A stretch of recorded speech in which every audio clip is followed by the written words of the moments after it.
Okay, so you help me to choose the subject of this video.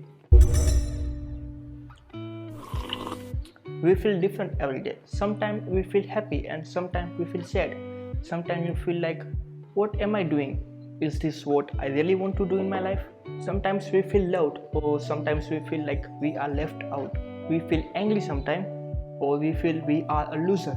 Sometimes positive, sometimes negative. Sometimes we feel like doing nothing, and sometimes we feel like we are so energetic. People around us sometimes may fail to handle our different and unpredictable moods.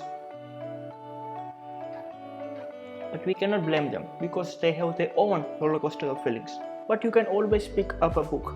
Doesn't matter if you are happy or sad or alone or angry. Books always make us feel good anytime. So today in this video, which I think has a very curious title, I will recommend you different books for your different moods. Here is the first one. Read this book if you are sad, One in a Million.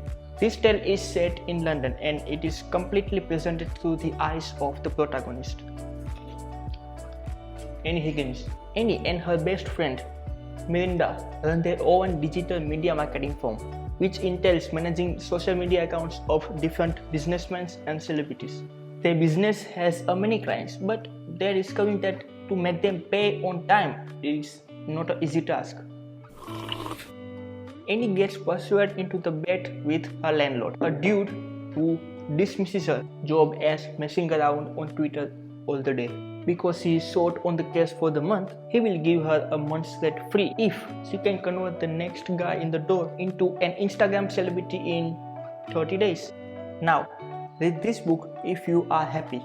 After reading The Little Paris Bookshop, you will feel more happier. Some novels are fit for million people, while others are only suitable for 100. There are even treatments. Books that were prepared for specifically a single individual. At the same time, a book is both a medic and a medication. It both diagnoses and prescribes treatments. That's how I sell books, matching the right books with the right ailments. Monsieur Perdu self-identifies himself as a literary apothecary. He prescribes novels for the trial of life from his floating bookstore on the CN. Perdu mends a wounded heart and soul by using his intuitive sense for the exact book a reader requires. But the one person he cannot heal via books is himself. His great love is vanished and he is still tortured by his sadness. She only left him a note, which he has never read. After Perdu is finally tempted to read the letter, he holds anchors and departs on a mission to the south of France, hoping to make peace with his love and to discover the end of the story. Perdu travels around countries rivered with best-selling but blocked authors and a love-lorn Italian chef, dispensing his advice and books and demonstrating how the literary world may take the human soul on a trip to heal itself. The Little Paris Bookshop is a love letter to books with full warmth and adventure, and is must read to anybody who believes that the power of tales is able to change the life of a person. Now, let me suggest you a book that you can read if you feel demotivated. The Universe Has Your Back by Gabrielle Bernstein.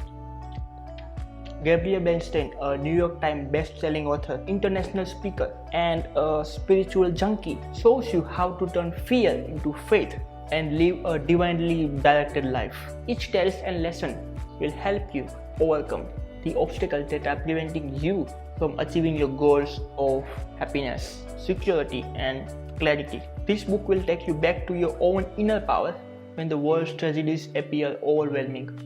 Gabby equips you with the skill to discover strength when you are down and support when you are lost, and join while you are in pain. Follow her secrets to unleash the presence of your power.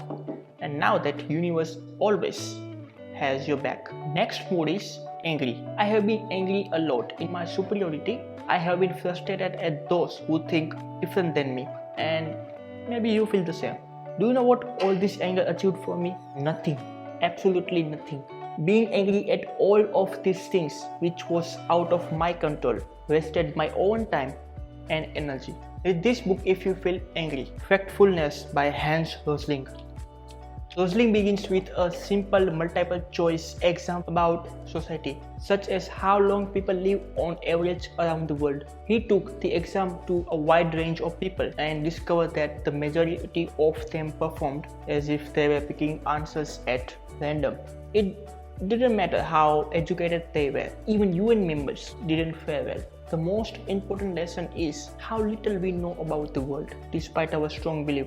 These are massive misunderstandings in which we utilize reality from 20 or even 50 years ago as our mental model, because all we see is just terrible news. We believe the world is far worse than it is. Despite population growth, extreme poverty has decreased by half in the past 20 years. Why aren't we more ecstatic about this victory? There is evil in the world, no doubt, but there is also a great deal of good. On both sides of the debate, people seek to promote worst case scenario in order to induce action.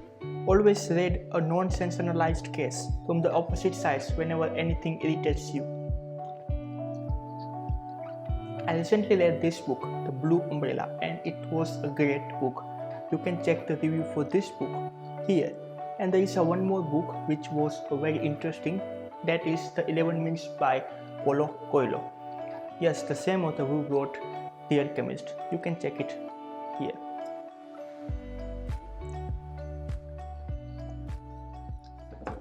Goodbye.